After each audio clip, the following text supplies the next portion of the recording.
तो क्यों हम बोल रहे हैं कि अब कंट्रोवर्सी एंड हो चुका है? क्योंकि फाइनली अब ये मामला ठंडा हो चुका है। इस वजह से ये बोल रहे हैं क्योंकि दोनों पक्षों की तरफ से कोई वीडियोस या फिर कम्युनिटी पोस्ट नहीं आ रहा है।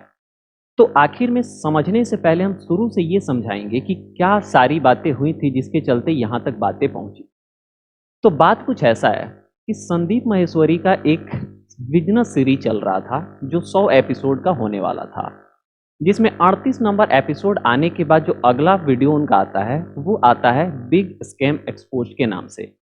और उसमें जो भी ऑडियंस होते हैं उसमें से कुछ ऑडियंस लोग आते हैं और वो ये बोलते हैं कि हमने एक कोर्स खरीदा था ऑनलाइन, जो कोर्स काफ़ी बेकार था और उससे हम पैसे नहीं कमा पाए। हालांकि जो लड़का वहाँ पे ये बात बोलता है वो किसी का नाम नहीं लेता है, फिर भी बाद में पता चल जाता है कि वो किसका नाम ले रहा है। ये कैसे पता चलता है हम आगे आपको बताएंगे। हालांकि वो इशारा जरूर कर देता है ये बोल के कि एक वो मोटिवेशनल स्पीकर हैं, और यहाँ से सारे लोगों को पता चल जाता है कि वो किसकी बात कर रही है। तो ये तारीख थी कौन सा, तो 11 दिसंबर। 11 दिसंबर 2023 को एक वीडियो रिलीज होता है संदीप माहेश्वरी के यूट्यूब चैनल से, जहाँ पे ये सारा काम होता है। उसके बाद ये पूरी तरीके से वायरल हो जाता है और उसके बाद यहाँ पे वीडियोस जो है वो चल रहा होता है पब्लिकली। उसके बाद अगले दिन एक कम्युनिटी पोस्ट या फिर एक दो दिन बाद कम्युनिटी पोस्ट आता है संदीप माहेश्वरी की तरफ से कि my team is under a lot of pressure. मतलब उनकी टीम को ये बोला जा रहा था कि आप ये वीडियो जो अपलोड किए हैं वो उसको डिलीट कर दें। फिर उसके एक या दो दिन बाद एक और वो कम्युनिटी पोस्ट डालते हैं जिसमें ये बोलते हैं कि हमारे ऑफिस पे या फिर हमारे घर पे और हमारे नंबर्स पे कॉल्स किए जा रहे हैं और आदमी भिजवाए जा रहे हैं हमसे मिलने के लिए, और वो बात सीधे बोल देते हैं कि वो विवेक बिंद्रा की तरफ से भेजा जा रहा है। अब ये सब चल ही रहा होता है, तब तक 18 तारीख को, ये जो 18 तारीख है, इस तारीख को क्या होता है कि विवेक बिंद्रा जो अपना 10 डे MBA कोर्स लेके आने वाले होते हैं, उसी में वो क्या करते हैं कि काफ़ी ज़्यादा बात कर देते हैं कि जो कंट्रोवर्सी चल रहा होता है उसके बारे में। और वहाँ पे ये भी बता देते हैं कि जो लड़का संदीप माहेश्वरी के शो में इस कोर्स का बुराई कर रहा था वो मेरा कोर्स परचेज करके रखा हुआ है।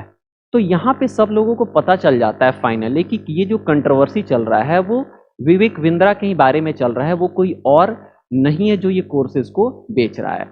हालांकि अगर ये होता कि वो चुप रह जाते तो ये बात पता नहीं चलता है, क्योंकि जब संदीप माहेश्वरी के शो में ये बातें चल रही थी तो वहाँ पे किसी का नाम नहीं लिया गया था। लेकिन 18 तारीख के वीडियो में वो खुद क्लियर कर देते हैं कि जो लड़का खड़े होके बोल रहा था कि हम जो कोर्स लिए इससे कोई फायदा नहीं हुआ, वो एक्चुअल में मेरा ही कस्टमर है जो हमसे कोर्स लिया था, और फिर वो ये बात बोल रहा है।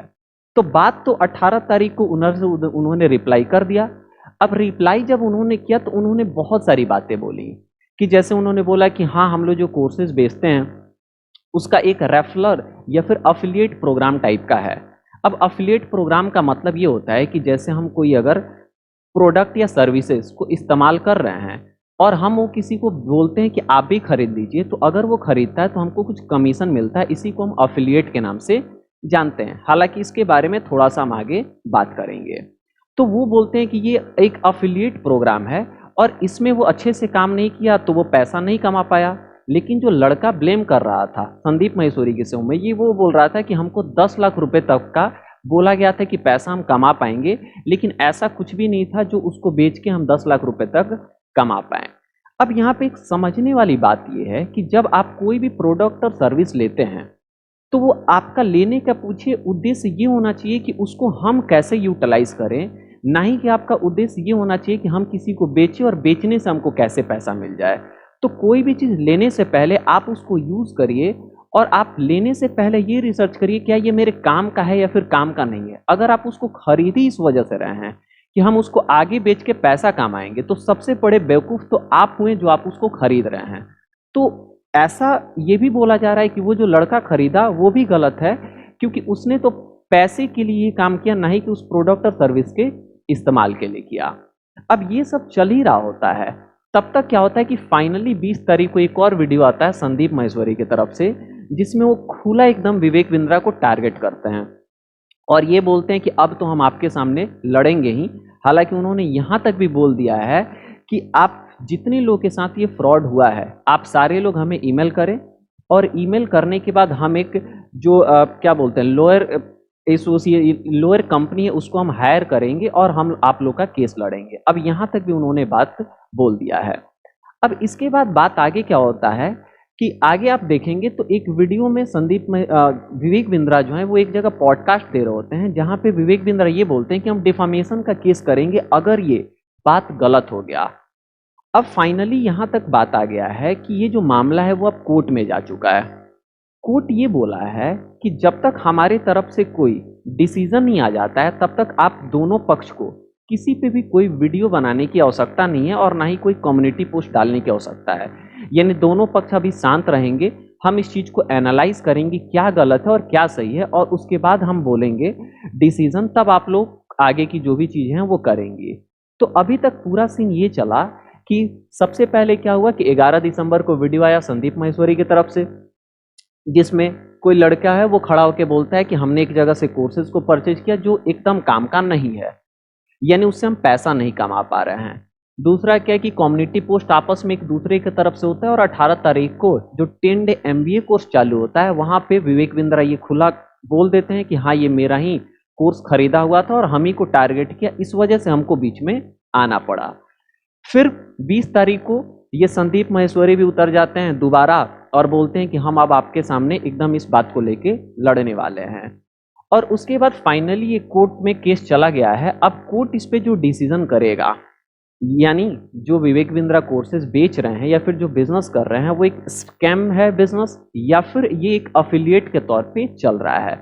फिलहाल ये अफिलिएट प्रोग्राम उन्होंने अभी बंद कर दिया है क्योंकि उनका ये कहना है कि कुछ लोग इसमें गलती किए थे और गलती ये किए थी कि वो जो कोर्स बेच रहे थे उस कोर्स में उन्होंने ये बोल के कोर्स को बेचा कि इसको बेच के आप पैसा कमाएंगे, जबकि उनका कहना ये था कि कोर्सेज जो ये बना था वो इसलिए बना था कि आप इसको सीखिए और सीखने के बाद आप बिजनेसेस को करिए और इससे आपका फायदा होगा, ना ही कि आप कोर्सेज बेच के सिर्फ पैसा कमाएंगे, इससे फायदा नहीं होगा। और मेन जो ये मुद्दा है वो यहीं से उठा कि लोग इसको बेच रहे हैं और बेचने के बाद ये बोल रहे थे कि इससे आप पैसा कमा पाएंगे, ये नहीं बोल रहे हैं कि इससे आपको बहुत कुछ सीखने के लिए मिलेगा।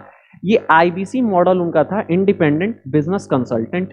इसी के आधार पे ये सारा जो अभी सिस्टम मतलब बिगड़ा हुआ है या फिर जो पूरा मुद्दा उठा है वो उसी को लेके उठा है और वो अभी फिलहाल बंद हो चुका है। तो ये पूरा सीन अभी चल रहा था, तब तक एक और छोटा सा चीज उनके जिंदगी में हो गया कि 6 दिसंबर 2023 को उनकी शादी हुई थी और 14 तारीख को उनके खिलाफ एक केस हो जाता है नोएडा पुलिस में कि वो अपने वाइफ को जो है वो मारे हैं या फिर उनको धमकाए हैं और ये दोनों काम किए हैं। तो एक तरफ तो ये चल रहा है, दूसरी तरफ ये चल रहा है। अब पूरा ये सिस्टम जो है यानी पूरे जो लोग हैं वो दो भागों में एक तरीके से बट चुके हैं, या तो संदीप माहेश्वरी वर्सेस विवेक बिंद्रा बोल सकते हैं। लेकिन आप समझदार व्यक्ति हैं तो आपको किसी की बातों को सुनने और समझ के बोलना होता है। ये नहीं कि आप किसी का सुने और फिर अंधभक्त होकर उसको क्या कर दिए बोल दिए। आपको सुनना होता है, समझना होता है, फिर देखना होता है क्या गलत है और क्या सही है। ऐसा नहीं कि किसी के भी पक्ष में आप आ जाएंगे, क्योंकि सुनने और सोचने और समझने की शक्ति आपके पास भी है। तो आप समझिए पहले कि क्या हुआ पूरा सीन, क्या उनका मॉडल था और क्या मॉडल नहीं था। किसी के बोल देने पे आप किसी के खिलाफ में या फिर आप किसी पक्ष में ना चले पाए, क्योंकि गलती है किसी से भी हो सकता है। अब मामला जब कोर्ट में जा चुका है तो पूरे बिजनेस मॉडल की एक तरीके से जांच पड़ताल होगी और फिर ये देखा जाएगा कि आखिर में जो हुआ था वो चीज़ गलत हुआ था या फिर गलत नहीं हुआ था। बट होप करते हैं कि जो भी हो वो देश के लिए सही हो। ऐसा नहीं हो कि ये स्कैम निकल जाए तो फिर पता चले कि देश में ही कुछ गलत हो रहा है, क्योंकि दोनों लोग जो हैं वो काफ़ी अच्छे लोग हैं और दोनों लोग देश के लिए काफ़ी अच्छा काम कर रहे हैं। ऐसा नहीं है कि कोई काफ़ी बुरा है और कोई काफ़ी अच्छा है। हालांकि जो कोर्सेज उनके मिलते हैं, विवेक बिंद्रा के जो कोर्सेज मिलते हैं वो अगर महंगा होता है तो इसका मतलब ये थोड़ी हो गया कि वो स्कैम है। अब जो कोर्सेज एजुकेशनल कोर्सेज अगर मिल रहे हैं तो उसका प्राइस बहुत महंगा है, तो हो सकता है कि उनके टारगेट ऑडियंस कोई और है। जैसे उदाहरण के लिए अगर यूपीएससी का कोई क्लास है जो 1.5 लाख रुपए का बिक रहा है और कोई क्लास है जो 6,000 रुपए का यूपीएससी का बिक रहा है, ऐसे भी तो कोर्सेज हैं। तो इसका मतलब ये थोड़ी ना कि 1.5 लाख रुपए वाला खराब हुआ। उनका जो कस्टमर है कोई और है, जो 6,000 में बेच रहा है उनका जो कस्टमर है कोई और है। तो प्राइस महंगा होने से ऐसा नहीं होता है कि उसके प्रोडक्ट या सर्विसेज में कोई दिक्कत है, या फिर सस्ता होने से ऐसा नहीं होता है कि उसके प्रोडक्ट या सर्विस में कोई दिक्कत है। दोनों के टारगेट कस्टमर जो होते हैं वो अलग अलग होते हैं। कोई अलग तरीके से पूरा सिस्टम चला रहा होता है, दूसरा कोई अलग तरीके से पूरा सिस्टम चला रहा होता है। हम तो यही होप करते हैं कि आज जिस दिन ये वीडियो हम बना के डाल रहे हैं 31 दिसंबर 2023 को, इसके बाद सब कुछ सही हो जाए और दोनों लोग इंडिया के लिए काफ़ी अच्छा काम करें और दोनों लोग इंडिया को ग्रो करने में काफ़ी मदद करें और आप लोग जो भी वीडियो को देख रहे हैं, आप लोग समझदार बन के कोई भी डिसीजन को लें। ये था इस वीडियो का समराइज। जय हिंद, जय भारत।